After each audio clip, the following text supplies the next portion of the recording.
One topic that has been getting quite a bit of attention recently is the state of the US housing market. A quick Google search and you will find plenty of articles and commentary about how the housing market is overheated. And we are in the midst of another housing market bubble similar to what led up to the start of the Great Financial Crisis. The price of the average home in America crossed $400,000 recently, up 20% in just 12 months. Prices continue to climb and interest rates are skyrocketing, pushing the American dream of homeownership out of reach for many people. These developments have many people saying that a crash is right around the corner. Even the Federal Reserve has come out saying that they are, quote, finding signs of a brewing housing bubble. In this video, we are going to explore just what's going on with the US housing market, why so many people are worried, and the answer to the trillion-dollar question. Are we really in a bubble? I went through hours worth of economic data and statistics when researching this video. All I ask for in exchange is for you to hit that like button. Seriously, that's all. And okay, maybe subscribing to the channel if you aren't already. Now let's get into the video. The total value of all single-family homes in the United States is estimated at a whopping $43.4 trillion at today's prices. That means based on his net worth of around $250 billion, it would take roughly 174 Elon Musks to purchase all of the homes in the United States. For most Americans, their home is the majority of their net worth. A significant portion of the US economy is tied to housing. In fact, housing roughly accounts for 15 to 18% of the United States economy. That includes some big companies like the major home builders, building material manufacturers, the banks that finance the homes, retailers like Home Depot and Lowe's, appliance manufacturers, all the way down to your local plumber and real estate agent, as well as the neighborhood hardware store. So many businesses and individuals rely on a healthy housing market in order to function. Additionally, when home values increase significantly, individuals in the economy benefit from what is referred to as the wealth effect. This is a concept that as consumers' wealth increases, they are more likely to spend money. This means that if someone bought a home in Los Angeles, California for $300,000 10 years ago, and now the house is worth $1.3 million, that $1 million worth of additional wealth makes them feel pretty good. Do you think they are more likely to go buy a new car or go on vacation than if they didn't have that extra $1 million in net worth? That is the wealth effect in action. I say all of this to get the point across. The health of the housing market is very much directly tied to the health of the broader economy here in the United States. Or put another way, if the housing market crashes, things aren't going to look too good for the overall economy or stock market. This is why the health of the housing market is closely monitored, and when cracks start to show, it can get people worried. For the last few years, to say that anything tied to the housing market was doing well would be a significant understatement. Pretty much every company exposed to the US housing market has been making record profits. For example, D.R. Horton, the largest home building company in the United States, had $27.7 billion in revenue and $4.2 billion in profit in 2021. Just to put that in perspective, 10 years ago in 2011, the company's revenue was $3.6 billion and its profit was $84 million. This exemplifies how good the last decade has been for housing-related companies. And businesses aren't the only ones who have benefited. The average homeowner might have been the biggest winner of the last decade. In the beginning of 2009, the median price of a house in the United States was $208,400. At the end of last year, that number has nearly doubled to $408,100. This means that the median homeowner has seen their home's values increase by $200,000. This statistic is very well known, but I honestly think it masks just how much of a return on investment U.S. homeowners have been seeing in this housing market. In the U.S., the average down payment to purchase an owner-occupied single-family house is around 10% for a 30-year fixed-rate mortgage. This means that to purchase the median house back in the beginning of 2009, a prospective homeowner would have had to put down 10% of the $208,400 price. That works out to $20,840. This would have been their so-called equity in the house. If you add on the additional nearly $200,000 of appreciation since that time, that means their original equity of $20,840 has turned into roughly $220,000 of equity. This doesn't even factor in any paydown of the loan they used to purchase their house. Based on this simple math, the median homeowner's equity here in the United States has increased by nearly a factor of 11 from the beginning of 2009 to the end of 2021, just purely on home appreciation. That works out to a compounded annual growth rate of around 20%. This is an incredibly high return on any investment. For my day job, I work for a large investment fund. If there's a hedge fund manager or portfolio manager that could average an annual return of 20%, it wouldn't be too long until they are one of the richest people in the world because everyone will be begging that manager to manage their money. To put into perspective just how impressive that 20% annual return is, the long-term historical return on stocks is generally considered to be around 10%. Home prices in the United States have been on a steady rise from the year 2010 to 2019, but over the last couple of years, prices for houses in America have skyrocketed.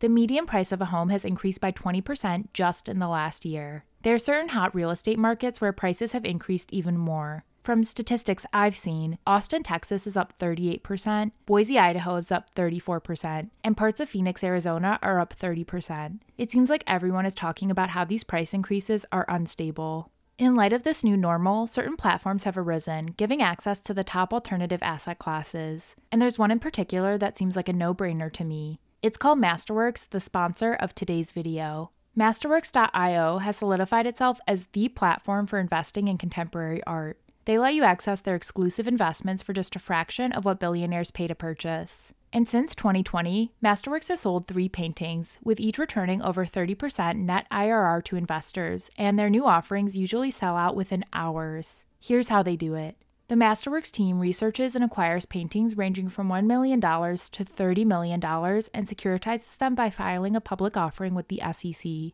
And if you want to get on this early, all you have to do is go to masterworks.art/investor-center. Create an account at the special link in my bio. Now let's get back to the video. There are 2 big drivers of this rise in home prices in the United States. The first is that there simply aren't enough homes to go around. This is basic supply and demand. When there is more demand than there is available supply, prices can go up, and in some cases, substantially. During the crash of the housing market in 2008, many home builders got burnt badly, and ever since, not enough new housing has been built to keep up with population growth. The U.S. Census found that 12.3 million American households were formed from January 2012 to June 2021, but just 7 million new single-family homes were built during that time. That means during that time, the United States underbuilt new single-family homes by more than 5 million houses. Single-family home construction has suffered from a severe labor shortage that began well before 2020 but was exacerbated by the events of the last 2 years. Supply chain disruptions in the past year have pushed prices for building materials higher, and as demand soared, prices for land increased as well.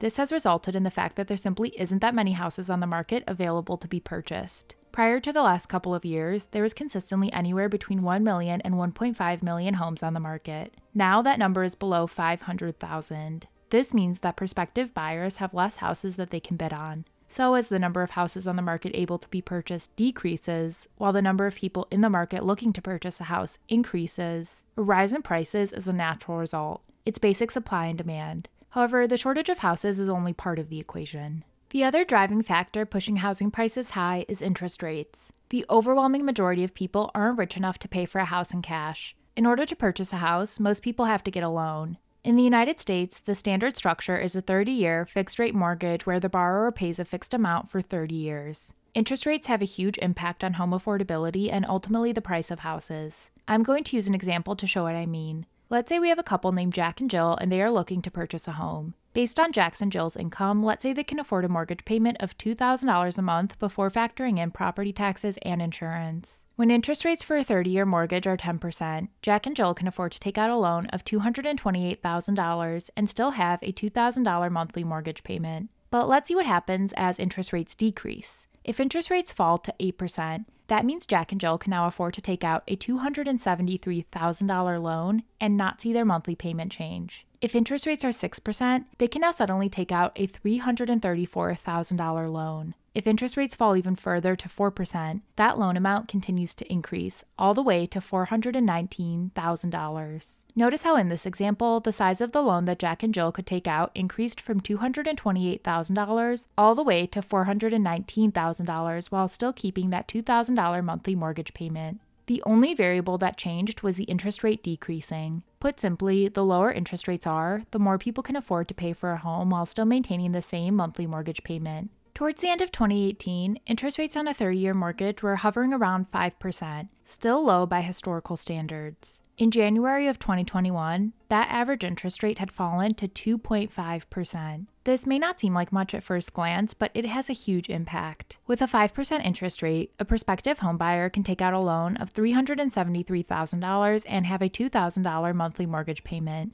But when rates go down to 2.5%, that loan amount shoots up to $507,000. That's an additional $134,000 a person can borrow and still pay the same each month. People who wanted to buy a house could simply afford to make higher offers when interest rates were lower. To use an analogy, the housing market was already on fire due to the low supply due to years of underbuilding. Adding these low interest rates into the mix was like pouring fuel on the fire. However, it's important to understand that this phenomenon I just described can work in reverse. As interest rates rise, homebuyers have to pay more each month in order to afford the same size loan. This dynamic is currently at play in the market, and this is one of the biggest factors many people are pointing to as to why the housing market is on shaky territory. Interest rates on a 30-year mortgage are increasing at the fastest rate since 1994. At the beginning of this year, the average interest rate on a 30-year mortgage was around 3%. In the matter of just a few months, that interest rate has shot up to 5%. This is the highest mortgage rates have been in 10 years. Last time 30-year mortgage rates were this high was back in 2011. Honestly, it seems like interest rates are going to get even higher. Mortgage rates are priced based on what is called the 10-year Treasury, which is essentially the interest rate at which the U.S. government can borrow money for 10 years. Yields on the 10-year Treasury are currently at around 3%. That's up almost 3 times what they were less than a year ago. As yields on the 10-year Treasury increase, mortgage rates are bound to follow. Odds are these interest rates are going to get even higher. In order to combat the worst inflation in decades, the Fed has already signaled to the market and the economy that they're going to raise interest rates. What has been amazing and surprising to people is that even though interest rates on mortgages are close to doubling from where they were last year, it hasn't had a huge effect on prices yet. Houses are still getting multiple offers within days of listings, and bidding wars are still common. This is making a lot of people nervous. The median household pre-tax income in America is around $70,000. If we assume a 25% tax rate, this means that the median household in America makes around $52,000 a year after taxes. That works out to $4,375 a month. When interest rates were at 2.8%, that works out to a mortgage payment of $1,294 before property taxes and insurance, with a 10% down payment on a $350,000 house. That means that around 30% of the household's after-tax income each month was going towards the mortgage payment. Not bad. This left 70% of the income for other household expenses and savings. With interest rates now at 5.5%, that mortgage payment is now $1,788. And that now means that 41% of the household's income is going to the mortgage even before factoring in property taxes and homeowners insurance. If interest rates jump to 8%, that mortgage payment is now $2,311, a whopping 53% of the household's after-tax income. This leaves less and less money that the household can use towards other expenses or to save and invest. Two things are happening here. Homeownership is getting further out of reach for the typical American family, as household incomes have not grown fast enough to keep up with the cost to buy a home. But the other thing that is happening is that it is making the housing market less stable. People that are most likely to not be able to pay back their mortgage and risk losing their house to foreclosure are people for whom the mortgage payment makes up a larger portion of their income. So while the economy is still very strong as of now, if there is a slowdown or even a recession in the economy, the people that have 40 to 50% of their after-tax income going to their mortgage payment are likely to be the first to default on their mortgages. The more households there are with a larger mortgage payment relative to their income, the more potential foreclosures could happen. While the housing market seems strong for now, I definitely do see some, let's just call them warning signals, on the horizon. If interest rates increase, I think it naturally has to have some dampening effect on home price appreciation. If we see a significant slowing in the economy, it could lead to default and foreclosures on people who stretch their budget to buy a house in this crazy housing market. This could lead to downward pressure on prices. However, with that being said, I don't see prices coming down significantly unless something drastically changes. So there we have it. Make sure to like this video and subscribe to the Investor Center if you aren't already, because it is my goal to make you understand the investing landscape. You guys are great. Looking forward to speaking to you again soon.